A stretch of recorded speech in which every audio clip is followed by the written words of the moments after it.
Ойлайыншы, не берді жастық маған? Үйретті асау берді бастық маған.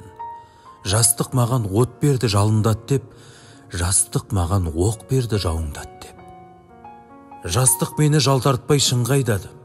Жастық менің жаныма жыр байлады.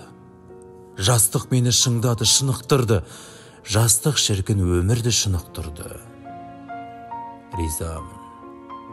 Ризамын жастыққа тек көтпеді. Әзір тұр, гүл бағымды көктеткелі. Жастық маған ақыл ой сана берді. Амал не? Жастық өзі